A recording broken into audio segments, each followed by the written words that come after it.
Ramos, and the folks that helped to install the work, Mike, Allison, Dara, Aaron, and Nair, who are sort of in the gallery here. They helped unload it and put it up and hang it, so fantastic job. Thank you so much. And then I'd like to extend my gratitude to all of you for coming out to see the work. You could certainly look at these pieces online via my website or via the college's website, but it's meant to be seen in person, particularly sculptural work.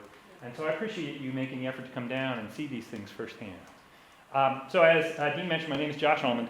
I am a woodworker who uses wood to explore furniture, sculpture, and freestanding forms that explore the relationship between microscopic landscapes and geologic macroscopic landscapes. I'm very much interested in the idea of the sublime as found in nature. And the sublime is this sense of awe and terror that one might feel when they encounter something unexpected. And I've always been curious if there was a way to capture that in a static, fixed piece of work, because, of course, that feeling is ephemeral. As soon as you recognize you have that feeling, it's gone. And so a lot of these works are focused on rather grotesque or horrifying subject matter, but they're done in a beautiful and alluring way to see if there might be a way to contrast those things. And that's sort of the idea that feeds all of this. These pieces are drawn from 4 distinct bodies of work that are unified aesthetically and conceptually, but they extend over time. So the oldest pieces in the show are the wall relief pieces. These are biomorphic landscapes, and they are a conflation of microcellular studies of the body at the cellular level and geological formations. And those geological formations were informed by the places I lived at the time I made them. So you're going to see some landscapes that look like deserts and arroyos because I was living in Arizona at the time I began those. For instance, the branches that come off that piece there have thorns like you might find on a palo verde or a cactus-type plant. Others, like the ones out front, have polyp forms that look more marine-based because those pieces began to be executed when I was living in Florida. But they're all part of the same body of work, and they're supposed to engender a sense of discomfort. Like, for instance, when you look at this piece, you don't know if that is, in fact, a dried riverbed or some sort of gastrointestinal tract.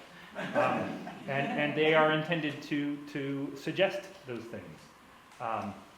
The next series, sort of in time, are these larger freestanding pieces.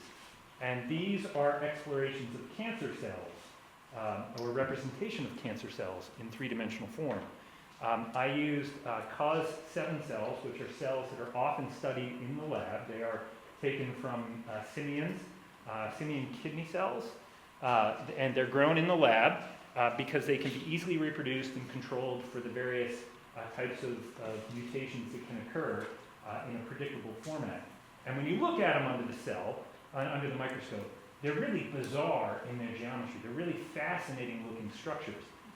But of course, the association is that they are cancer. They cause tumor, they cause death, they cause great pain and discomfort emotionally and physically for those who are exposed to them. And so I was interested to see if there might be a way for us to appreciate the inherent beauty of these forms, to disassociate them from the terror that they cause. So the pieces that are on the wall are studies of those cells taken from actual microscopic imagery. There is some artistic license with these, right? This is nature as artifice. They are not simply scientific illustrations of those cells, but rather interpretive studies of those cells, because there are some things that I can't necessarily figure out on a 2-dimensional slide of a cell. I have no idea what that cell looks like in 3 dimensions. And so there is some artistic license in trying to interpret that form as it might exist in space. But those studies are then used to inform the freestanding sculptures that you find throughout the gallery. These forms are created in Fusion 360. They are designed digitally and planned ahead of time. Those of you who have ever done any woodworking understand that when you're making something such as a structure, like a piece of furniture, or in this case, a sculptural vessel or a boat, It's a really good idea to plan out as much as you can ahead of time because as the adage goes, measure twice, cut once. And so all the design work is done in a CAD program, but then they are built by hand based on the specs from that program. Inside there is an armature, a sort of an airplane fuselage of horizontal ribs and vertical spines that create the volumetric form. And then I use a boat building technique called cold molding, where you mold thin strips of wood over the form. And as you do this, you lay the strips sort of in a directional pattern for the first layer. Let's say I went this way on the form for the first one. Then the second layer I apply will go about a 40-degree angle to that, this direction. And then the third layer, which is the visible one, can go any direction you want. And the idea is that these thin layers, they're about 1/16 of an inch thick, these layers. They are stable enough to give it structure, but the wood's not so big that as the wood expands and contracts due to changes in temperature and humidity, that the whole thing pulls apart. And so as I mentioned, it's a boat building technique. They use it for classic wooden boats, such as the Chris Craft motorboats, but they also use it for large yachts. They'll do the same thing. So they're affixed to the surface with epoxy, and then I put the pigmented epoxy in between it to provide additional strength, but also some color variation. Very lightweight. I can lift them around the house one-handed. And that was part of my idea behind them as well. I wanted to be able to create large forms using my medium, which is a very heavy, durable medium, that I could also easily maneuver, that didn't require a tremendous amount of material, yet still yielded some interesting shapes. They are a reflection on the emotional state that I, and I'm sure most of you, sort of had during the 6 years of COVID and the current unrest. So you can see many of these figures are in a state of anguish, or they're in a state of discomfort, or they like one of them's lifting their shirt with an unexpected thing. But they are still tied to those other pieces in that these mutational elements and the geography that defines those biological forms are now manifesting on the figures themselves. They were modeled by individuals in real life. Some of the models are here in the gallery. Thank you very much.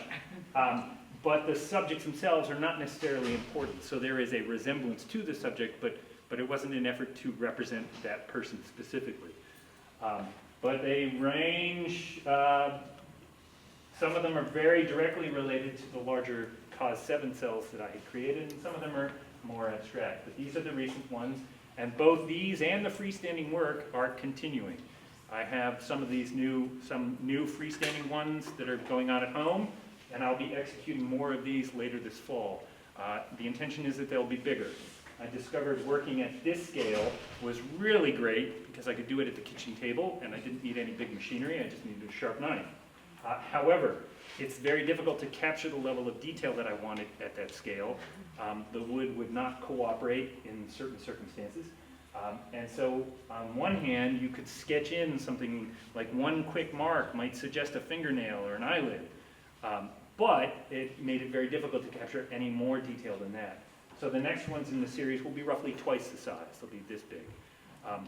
These pieces are also intended to join in a conversation that's happening in Europe. There are about 4 or 5 sculptors who are active in Europe. They live predominantly in the northern region of Italy, around Bolzano, in what is called, I kid you not, the Valley of the Woodcarvers. And they do these very refined figurative wood carvings. Their names are Christian Vergenet, Aaron Demetz, Gerhard Demetz, Bruno, and I'm missing somebody.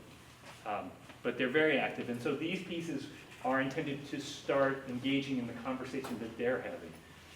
They don't know who I am. Give them some time. And then the last group of stuff are the furniture pieces. So as Dean suggested, a little bit about my background. When I started out, I did not intend to become a sculptor. I started out my education initially as an undergraduate with the intent of going to medical school. I did 3 years of study before switching over to philosophy because at the time, the college that I was attending wanted to sort of make holistic medical professionals, doctors, so they combined their science classes with ethics classes. And so I could still graduate in 4 years with an ethics degree or philosophy degree because I had been taking those classes. And it wasn't until after I graduated that I decided I wanted to pursue art. Even then, I was thinking, animation or illustration or something along those lines. The first semester I was at the Minneapolis College of Art and Design, they required that I take an out-of-area class, as many of us do here, those of you who are students. And so the class I took was furniture design. And boom, everything clicked. It was perfect. I was a fish to water. I loved doing the woodworking. I loved working with the materials. And so I actually started my professional career as a furniture maker. And I did about 5 or 6 years of custom furniture making for clients. And it became increasingly clear to me that I was just using the furniture as a vehicle for my sculpture. And somebody, as we were having drinks one night, somebody was like, why are you even making furniture? Why don't you just make it all sculpture? You don't need, these are all panels, door panels. I see these as door panels for cabinets. He's like, why are you even making the cabinet? You just like the panels, just carve those. And it all made sense. And that's when my career pivoted again. But these are furniture pieces. So these are steak leg stools. They are called shikaku stools, which are Japanese-style footstools, kind of milking stools. But you can see the surfaces are carved with similar motifs, dried cracked mud. This is a close-up of the cellular structure of white oak, which the stool is made from. This is from a satellite image of dunes on Mars. The chest out front are kidney cells, close-ups of kidney cells of the human body. I don't recall the two that are on the corner. I think one is COVID and the other is a stoma, close-up of stoma of leaf structures, the way that leaves breathe oxygen. But these are examples of the furniture pieces. They very much relate to the aesthetic that I do overall.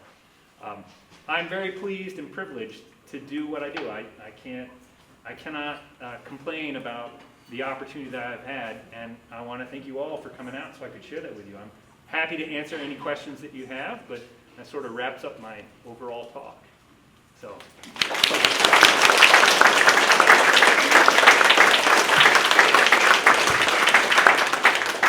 Does anybody have a specific question that they'd like to ask? I have maybe less of a question, but more just want some more elaboration on what you were describing as, you mentioned the sublime, you kind of referenced this micro-macro relationship in the work. And I'm just kind of curious, where in the work do you see like the sublime and that manifesting? And just, speak more on that subject. Yeah, so those of you who aren't familiar with this concept, and if you're a student starting out, you're probably not. So the sublime is a concept that dates way, way back. It was first espoused by a Greek philosopher who said that we feel things when we see things in nature that we don't understand. We're walking in the dark and we hear a growl. We're looking at the mountains and we're filled with awe. And he gave a word to that response. It's this combination of awe and terror simultaneously. And the philosopher's name was Longinus, and he said, we're going to call this, I'm probably not pronouncing that right, but he's like, we're going to call this the sublime.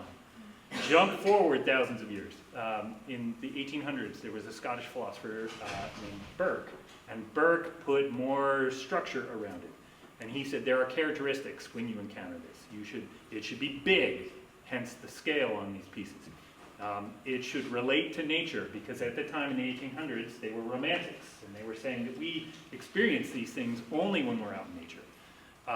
And so in my mind, we don't encounter that anymore. We have tamed nature. There is rarely an instance now when you are out there where you feel, pardon my language, where you shit your pants in the encounter that you have, right? Maybe if you stood face to face with an angry bear, you would have a sublime experience. But in all likelihood, you're going to be wowed, you're going to appreciate that sunset, but it doesn't quite elevate to that standpoint because everything has been cataloged, digested, photographed, represented. It's accessible. You can go to Fiji now without having to worry about any of the trials and tribulations that those who went in the 1700s would. So for me, it was like, where would that exist if it's not out in the big parts of nature? And for me, I thought, well, maybe it's inward. Maybe it's this side of it that still terrorizes us. And it certainly terrorizes us, right? I mean, you don't have to be a hypochondriac to have like, oh my God, what is that? Do I need to see a doctor about that? Is this death, right? And so I began to look that direction for it. But I still wanted it to relate to, and I think this is where it brings it back around to your question, I still wanted it to relate to the bigger parts of nature. And so it was this conflation of things. And so for me, it's mainly the subject from which I'm drawing. and making it accessible as an element of beauty that relates to that larger landscape. And that is one of the other attributes that Burke put forth, is like, it can't just be big, it can't be something that just wows you, it also has to have this element of beauty. It's an inherent part of the sublime. There must be something seductive about it, right? So vampires would be sublime creatures, right? Because there is this element of both terror and fear, but they're also super seductive and sparkly, right? And so these are things that feed into it. I don't think they're particularly successful in that regard, right? It fed the idea, but I realized pretty quickly, capturing an ephemeral feel in a static material that requires hours, if not weeks, if not months of labor to produce, it's impossible, right? It is that blink of an eye emotion, but I was still inclined to try to see what I could do. So, yeah. What kind of wood are you using here? Oh, yeah, that's a great question. So the relief carvings are all made out of basswood. Basswood is a very tight-grained, light-colored wood, grows predominantly up around the Great Lakes here in the United States, and it carves like a dream. If you're looking for a wood to carve, you could carve it with your fingernail. For that reason, it doesn't have much of an application beyond carving, because it's not particularly durable, can't be used for furniture, it's easily dink and dent. So most of the time you're going to see it as furniture lining for drawers, or in carved elements for sacrilegious imagery, or iconography, or in this case, figurative carving and relief carving. The stools are made out of white oak. The chest is made out of hard maple and cherry. The freestanding sculptures vary. So these two are made out of ash, and they're bent over white oak frames. The two out front are made of cherry bent over white oak frames. White oak, when it's steamed, bends very easily. And so it can take the complex shapes of these compound curves that I'm creating. Similarly, ash and cherry, when they're cut thin like that, they also are very flexible to fit over the form. The carved elements, those are the only ones where I pretty much have to use the basswood. It's just the most conducive. The other elements, it depends on what I'm making and what material I have available. And I try to be very conscientious of where I source my wood. I don't use any exotic woods. I want to make sure that I'm getting sustainable wood from bona fide sources, because obviously there's a lot more that we have to think about above and beyond just what we're doing. We've got to think about the impact that that has on the environment and the world around us. So I use found and recycled wood as much as possible, or sustainably harvested stuff. Yeah, great question. And are you laminating the reliefs, and then like the 4/4, 8/4 or something, and then? So this is going to get deep into the woods with the wood stuff. So wood will expand and contract more along its face and edge than it will on its ends, right? Because the tree grows up like this, so it's getting fat, it's not getting taller. And so what you want to do is you want to cut the wood so it is all face grain. So I take some 16/4 and I cut it up into 4-inch strips. These are laminated at the thickness that I want the carving to be into the larger panels. And then it's a reductive process where I subtract away material. In the instance of the thorny branches and the polyps out front, as well as little rocks, those are all carved elements that are mounted to the surface. All the other pieces is purely subtractive. And that's intended so that as this expands and contracts due to that release of moisture, the seasonal changes that happen to the wood, that this remains whole and doesn't begin to crack apart.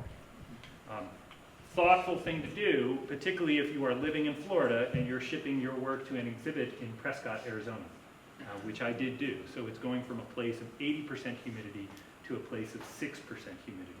And in that transition, all of these, if they weren't engineered ahead of time properly, would just crack and fall apart. So, yeah. Other questions? Yeah. Are you doing it all by hand, or Yeah. some by machine? Yeah, no, I would find, so I would say that 80% of my, maybe not that high, maybe like 60% of my process is with carving gouges. These are all done by hand. I'd say 40% is with rotary tools, and then the remaining bit is on the heavy machinery to make the panels and I don't use any CNCs, and it's not that I'm opposed to that. I use digital process in their design. I would use digital manufacturing if it were available to me.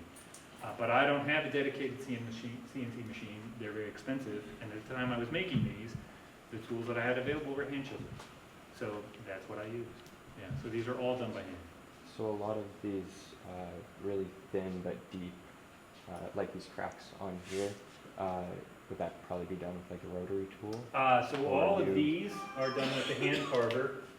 The fatter veins are done with a hand carver. These up here are probably with some rotary assistance. The small ones, like on that panel there, the kidney forms or the centers of these forms, the centers of the cells there, the one out the polyps, those are greatly benefited by use of rotary tool. When you get to these tiny little sort of 1/8 inch by 1/8 inch bits of wood that you're trying to scoop out, rotary tools are the most effective. Yeah. You mentioned different cells, like kidney cells and COVID cells and cancer cells. Is there a specific reason you choose the cells that you do, or do you just kind of pick a molecular landscape or a cellular landscape that appeals to you visually? No, that's a great question. Part of it is the visual element. I mean, it sort of needs to continue to relate to my concept. I'm not willy-nilly looking at cells, but for example, there are another set of cells that are used in the lab to study the hallmarks of cancer as well. They are equally reliable, equally predictable. They can be cultivated in the lab. They're called HeLa cells. It stands for Henrietta Lacks, who is the African-American woman from whom the cell line was originally derived. Those are you fun fact, those were derived unethically. Those samples were taken from her without her knowledge, and they became the basis of all the cancer research that you know. But they never asked her if they could do that. They never asked her if they could share those samples. The scientific community, which, surprise, surprise, was dominated largely by white men, said this is what science needs. Those cells are just visually not interesting. They have very similar processes of development and effect on the body, but they look almost uniformly like that piece. And I was like, that's not weird enough. I want something weirder, something that really suggests that. The more grotesque the effect of the thing, the more interested I become. That's what was going to be my Yeah. follow-up question. Do the cancer and kidney diseases, do they coincide with? Yeah. They're not personally related. I'm not currently Well, of course. suffering from these things. But yes, they're based on my Like interest. the horrifying aspect. Yeah, of it is sublime, the so- horrifying aspect. yeah. So the more horrifying it becomes. And it isn't just cancer, it's anything that interrupts normal cellular process, that causes these mutations or growth, hence the name, the disrupted pathology.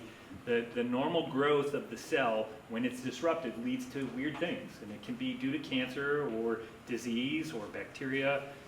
There are lots of things that can cause the body to malfunction. But when that malfunction occurs, really terrifying yet beautiful things happen. Yeah. I guess it kind of perfectly adds on to that, but my question is, in creating these pieces, do you find it take or to get a sense of coming to kind of, accepting death and dying? Like, do you think Yeah, that sort it of like allows little you- memento moris, right? Constantly Yeah. reminding me that, yeah. I think I do. I don't know that I feel them cathartic in that way. Maybe it's a way of working out. If I'm working out any sort of inner terror about the sort of mortal existence, it's not on the forefront of my mind. However, these pieces were hugely cathartic. I think there was probably some bottled up stuff over COVID that I was whittling these. I was like, oh yeah, I feel this one. But I think the others, there is a catharsis that happens just through the process of making it. I find carving, part of the reason why I use the hand gouges so much, is it is a cathartic process, it's a meditative process for me. And it is so second nature. I don't know, I can't explain to other people just how intuitive it felt when the chisel got into my hand and I started manipulating the wood. It's very natural for me. So there is that. But there are other aspects of making it that really suck. And you sort of have to just grit your teeth and barrel through it. So for instance, to create the cold molding effect, you have to staple the strips to the frame. In between layers, you have to pull out all those staples. And then you need to give it a light sand before you can put in the next one. A piece like that had tens of thousands of staples. And so it's just popping them all out, and you know, each individual strip, you can see the marks. I left the marks on those so that you, as a viewer, can understand how the form was made. That is sort of like the reveal of the craftsman, right? I've shown you my magic trick. But if you look at those marks, you can get a sense of just how many staples there were. Yeah, that sucks. Also, sanding. Any of you who have taken the wood class know. Hours of sanding. And there's just no way around that. That too is miserable. So there are aspects of it that are less cathartic and more aggravating. Only one of the small figures was named as opposed to just being like figure 1A. Oh yeah, Was yeah, there yeah. even a story behind that? Yeah, there is. So this first one was made, and part of what started this, again, these are born out of not just my sort of emotional feelings about that period that we've lived through the last 6 or 8 years, but also a reflection on how we as a society have lost a general understanding of science, how scientifically illiterate we are choosing to become, and how that is shaping public policy now. And so the title on that piece, The Boy in the Bubble, is drawn from a Paul Simon song that was really popular in the 80s by the same name. And let me see if I can remember the lyrics. The boy in the bubble and the baby with the babbling heart. I believe this is the age of miracle and wonder. I hear a long distance call. The way the camera catches us in slow motion, the way it speaks to us all. And it, to me, that song is sort of trying to help all of us not be afraid of the scientific advancements that are happening that maybe we don't understand and feel connected to, while at the same time recognizing sort of the benefits that they are giving us. And so that's why that one has a name, because it was very much inspired by that. I was thinking about that as I was working with it. But then as I developed the other pieces on paper at first and then in the forms themselves, I didn't want them to be tied specifically to that. And so the titles for these are an affectation of the same kind of notes that would be included in a scientific journal as examples of a thing. So it wouldn't be titled, it would be figure 1, figure 2, figure 3 as a data set, or a picture of the cell in reference, or a picture of the issue, right? And so they are all similarly named. And as this body continues to expand, there will be families of them. So they're each labeled as figure A, whatever the number is, because there is already intentionally a figure B in the works. And so there will be a line of those that relate to that family of form. Yeah, that's a great question. Thank you. Do you start out with the block of wood and leave the bottom and part of the rest Yeah. These all started out as solid pieces of basswood. And then what happens first is I use a bandsaw to cut this profile, and then I rotate it 90 degrees, and I use the bandsaw to cut this profile. And what it ends up with is a really funky looking hard-edged geometric form that somewhat loosely resembles the figure. And then after that, I just carve away to reveal it. Yeah, these are all done in solid rock. Are you using digital strategies to help you map them out first, or are you just, is this all kind of No. intuitive? No, well, it's not fully intuitive. So what I do is I ask my models to stand in whatever pose at the time, and I had marked out in tape around a 360-degree arc of the model, pieces of tape at every 15 degrees.